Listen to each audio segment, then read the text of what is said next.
Bismillahirrahmanirrahim. Assalamualaikum warahmatullahi wabarakatuh. Bersua dalam berita perdana malam ini, saya Syafal Bakrin Haji Suhaili. Dan saya Norbaizura Endi. Berita-berita utama malam ini.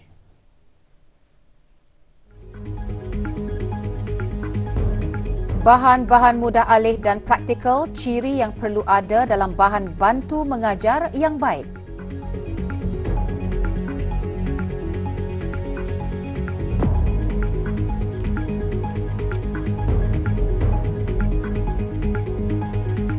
Taufan Mawar dijangka menyebabkan keadaan cuaca negara menjadi aktif dan tidak menentu mulai hari ini.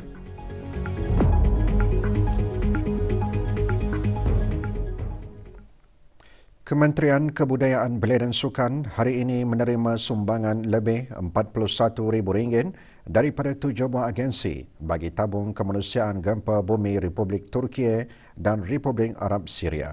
Majlis penyerahan diadakan di Kementerian Kebudayaan Belia dan Sukan. Sumbangan diterima oleh Yang Berhormat Datuk Seri Setia Awang Haji Nazmi bin Haji Muhammad, Menteri Kebudayaan Belia dan Sukan, selaku penasihat bersama tabung tersebut. Sumbangan adalah daripada Kementerian Pendidikan, Universiti Brunei Darussalam, Universiti Teknologi Brunei, Universiti Islam Sultan Sharif Ali, Syarikat Takaful Brunei Darussalam, Persatuan Bulan Sabin Merah Negara Brunei Darussalam dan Persatuan Siswa Wanita Negara Brunei Darussalam.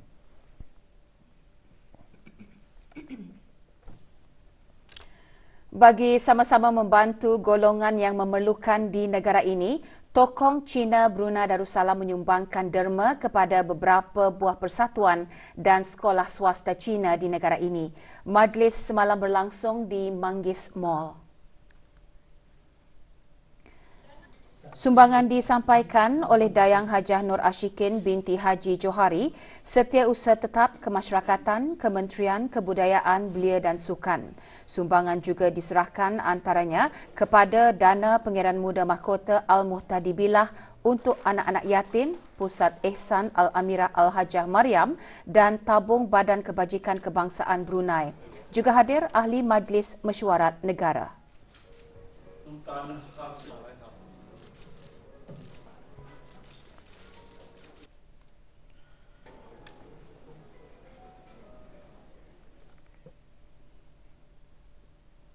Seorang guru dari Sekolah Rendah Pengiran Kesuma Negara Bukit Beruang diumumkan sebagai penerima Anugerah Puteri Maha Cakri PMCA. Perkara tersebut diumumkan oleh delegasi Yayasan PMCA yang diketuai oleh Dr. Krisanafong Kirtikara, pengerusi yayasan tersebut petang tadi dalam satu sidang media. Hadir Puan Yang Terutama Bos Harakan Canalai, Duta Besar Istimewa dan Mutlak Thailand ke negara Brunei Darussalam. Wang Muhammad Amir Irwan bin Haji Moksin dipilih berikutan kejayaannya sebelum ini, termasuk mengambil bahagian dalam perkembangan pendidikan di dalam dan luar negara. Beliau juga memulakan pembelajaran projek bahasa Inggeris untuk guru-guru dan bertukar-tukar program perancangan kurikulum. Wang Muhammad Amir Irwan akan menerima anugerah tersebut di Bangkok, Thailand pada 17 Oktober 2023. PMCA diberikan kepada guru-guru cemerlang dari 11 negara di Asia Tenggara dan Timur Leste.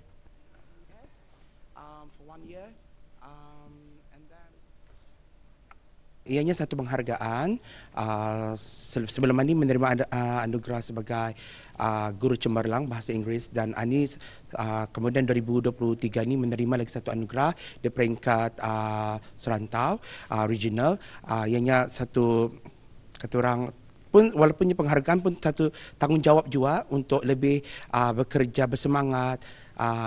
At the same time, ia macam memboost motivasi saya sebagai seorang guru. Rasanya dalam 16 tahun atau 17 tahun lagi berkhidmat ini, insyaAllah akan terus mendidik, mengajar, mengasuh anak-anak kita ni. Bahan bantu mengajar yang baik perlu memenuhi beberapa ciri tertentu, termasuk menggunakan bahan-bahan maujun, kos yang murah, mudah alih dan praktikal. Rais Kolej Universiti Perguruan Ugama Seri Begawan KUPU SB menggariskan perkara tersebut semasa merasmikan Pameran Inovasi Bahan Bantu Mengajar 2023. Jelas Dr. Haji Adnan bin Haji Basar, pameran diharap dapat menyumbang kepada idea-idea terkini berdasarkan pengalaman pengajaran. Dianjurkan oleh KUPU SB melalui Fakulti Pendidikan dengan kerjasama Institut Pendidikan Guru Sultan Mizan. Terengganu, Malaysia, Pameran Inovasi Bahan Bantu Mengajar 2023 diadakan di Dewan Tarbiyah Kolej Universiti berkenaan. Semasa pameran ini diadakan, 66 bahan bantu mengajar yang direka bentuk oleh mahasiswa dan mahasiswi program Diploma Perguruan Ugama Lepasan Ijazah, Sarjana Muda Perguruan Ugama, Diploma Tertinggi Perguruan Ugama KUPU SB dan mahasiswa-mahasiswi Institut Pendidikan Guru Sultan Mizan dibentangkan.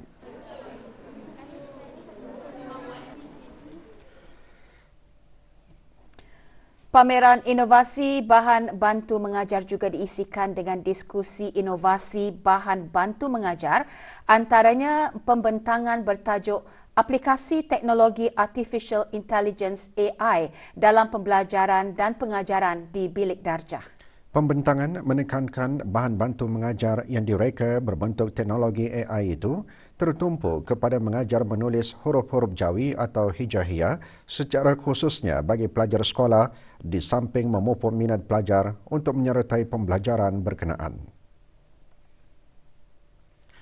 Amir Mustaqim bin Muhammad, kumpulan Miracle Education dari Jabatan Pengajian Islam dan Moral, Institut Pendidikan Guru Sultan Mizan Terengganu, Malaysia menjelaskan, melalui program AI, pelajar boleh mempelajari langkah-langkah membentuk huruf Jawi atau hijaiyah menggunakan pergerakan tangan yang boleh dikesan melalui program AI.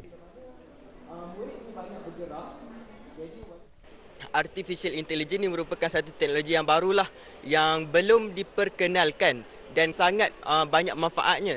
Tapi kalau dia tak diperkenalkan dengan baik, maka rugilah. Aplikasi ini sudah digunakan di 4 buah sekolah di Malaysia dan kami mendapatkan feedback yang sangat baik. Barangan antik mempunyai nilai yang sangat tinggi yang seharusnya dipelihara agar tidak pupus. Ikuti bahan beritanya selepas ini.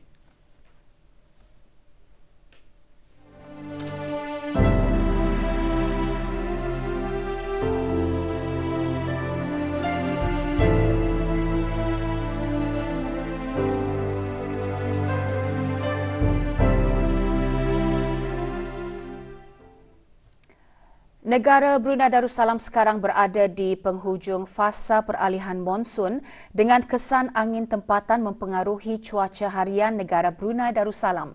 Pada pukul 11 pagi tadi, taufan mawar di kawasan barat lautan Pasifik iaitu sekitar 3,600 km dari negara dan ia diramalkan bergerak ke arah barat laut minggu ini. Taufan tersebut dijangka mempengaruhi cuaca di negara sekaligus menyebabkan keadaan cuaca negara menjadi aktif dan tidak menentu mulai hari ini hingga Sabtu 27 Mei 2023. Hujan atau hujan berpetir beserta angin kencang sekali-sekala dijangka berlaku dengan kelajuan boleh meningkat sehingga 50 km sejam di kawasan darat dan sehingga 60 km sejam di kawasan laut semasa atau dekat hujan lebat.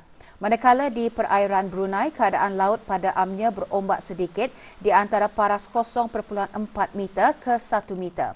Orang ramai dinasihatkan untuk mengambil langkah-langkah awal akan kejadian cuaca aktif yang diramalkan berlaku.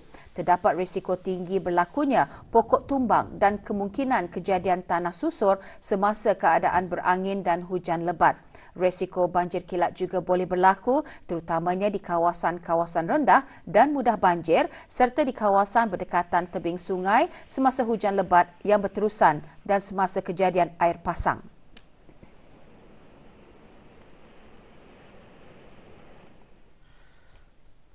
Perpustakaan Universiti Brunei Darussalam UBD menjadi perintis kepada skim peminjaman timbal baling atau Reciprocal Borrowing Scheme melalui kerjasama dengan institusi-institusi pengajian tinggi tempatan.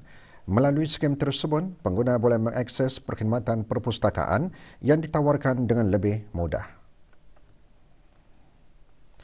Sejak tahun 2019 sehingga kini, Perpustakaan UBD juga menerima lebih 6,700 buah buku daripada penyumbang-penyumbang persendirian, jabatan-jabatan kerajaan, pihak kedutaan dan juga Suruhanjaya Tinggi. Sumbangan tersebut merupakan sebahagian daripada usaha untuk mewujudkan pemahaman dalam kalangan masyarakat di samping meluaskan lagi bidang perkongsian dan kerjasama. Sumbangan buku-buku seumpamanya juga mampu memperkaya koleksi dan meningkatkan kapasiti bagi mendukung keperluan pembelajaran, pengajaran dan penyelidikan.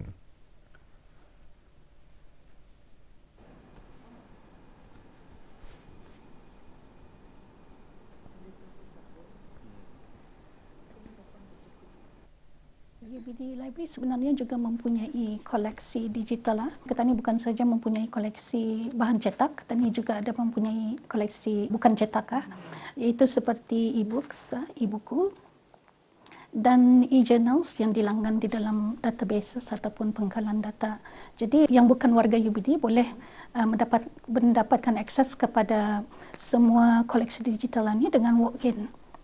Walk-in itu maksudnya bis kita hadir ke perpustakaan universiti dengan menggunakan kemudahan komputer yang ada di sini. Dengan perkhidmatan-perkhidmatan yang ditawarkan, ia menunjukkan usaha UBD dalam mendukung hasrat negara bagi memastikan rakyat akan berpendidikan tinggi, berkemahiran dan berjaya menjelang tahun 2035.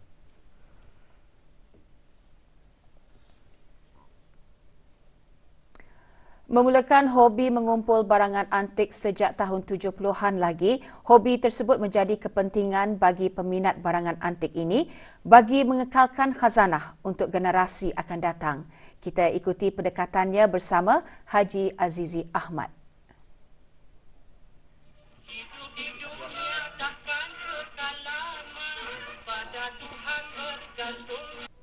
Pelbagai barangan antik yang ada daripada bernilai ribuan ringgit dikumpulkan oleh Awang Haji Azhari bin Haji Awang Gemuk, nama yang tidak asing lagi dalam kalangan pengumpul barangan antik di negara ini. Memulakan hobinya dengan membeli barangan antik daripada penjual dari dalam dan luar negara, minat tersebut berterusan sehingga beliau bersara. Apa yang menarik dalam koleksi beliau? Sebuah peti menyanyi yang diperolehinya sejak tahun 80-an. Jelas Awang Haji Azhari, ada di antara koleksi peti yang dimilikinya dihasilkan dalam tahun 50-an. Kalau saya melihat peti menyanyi dulu ini memang unik pulang. Dia ada bateri, ada karan. Harganya dia menggunakan spring di dalam atau kan kata tingkol. Tingkol apabila keras-keras, baru ya boleh memainkan bunyi. Dia bunyi pun dia tu je dia arah badan tu je Ndara speaker apa tu? Peti menyanyi tahun 60-an hingga 70-an. Itu sudah ada karan. Ya pakai piringnya lain itu piring hitam damit. Kalau yang besar makan long play tu yang damit ini pun dia 2 buah lagu ataupun kadang-kadang 4 buah.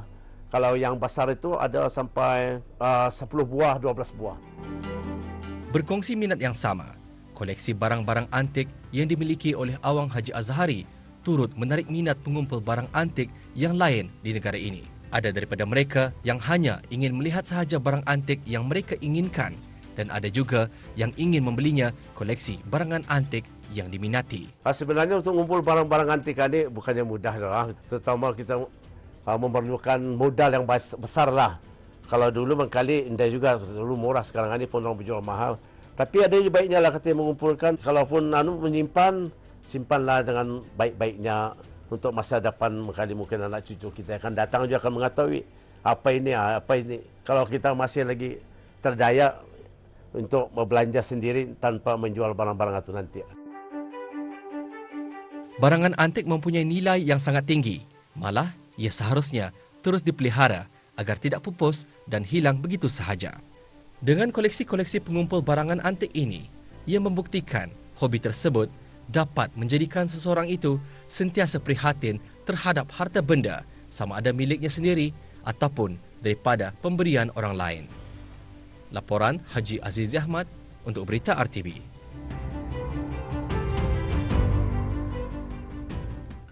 Dalam era globalisasi, seni warisan budaya setiap masyarakat perlu melalui inovasi agar terus dipertahankan selaras dengan perkembangan semasa. Bagi Puak Iban, kehalusan seni tenunan yang menjadi warisan sejak dulu lagi juga melalui inovasi.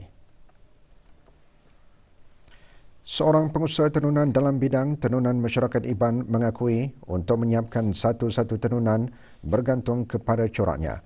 Bagaimanapun, dengan kreativiti yang ada, tenunan itu dapat dihasilkan dalam pelbagai corak dan warna, termasuk corak bunga. Satu tenunan tu paling-paling cepat pun 2 bulan macam tu. Kalau kelampau cepat, takut kualitinya tu macam tidak baik bah. Kan tidak memuaskan hati pelanggan, hati kita ni. Jadi masa tu kami ngambil masa dalam sebulan atau 3 bulan macam itulah untuk menyiapkan satu-satu tenunan mengikut apa corak ia punya desain bunga tu. Bagi memastikan seni warisan itu tidak pupus, beliau mengajarkannya kepada anak-anaknya.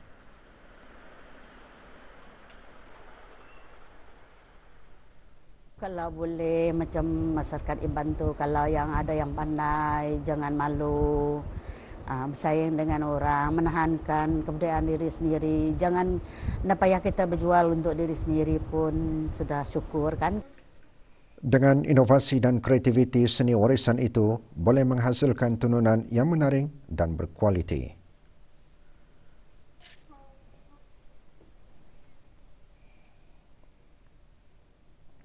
Laporan Wawasan Brunei 2035 mengongsikan perkembangan pelaksanaan dan pencapaian Wawasan Brunei 2035 bagi tempoh tahun 2015 hingga 2022.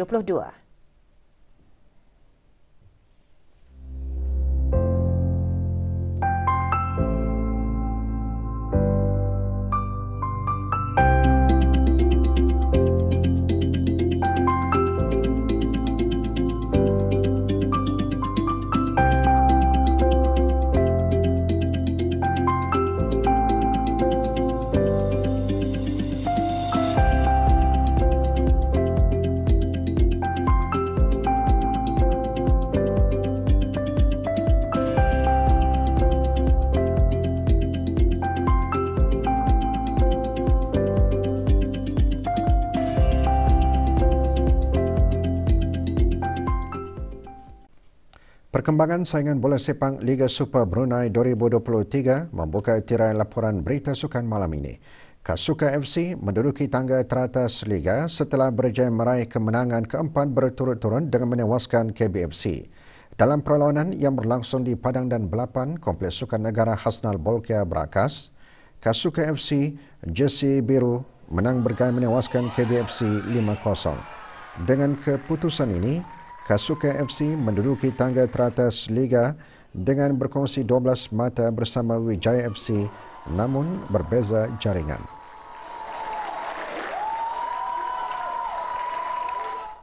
Sementara itu, dalam perlawanan yang berlangsung di Mini Stadium Hasnal Bolkiah, Polis Gadong pula menyaksikan Majlis Sukan Pasukan Polis Diraja Brunei jersey biru juga menang 5-0 ke atas BSRC FC.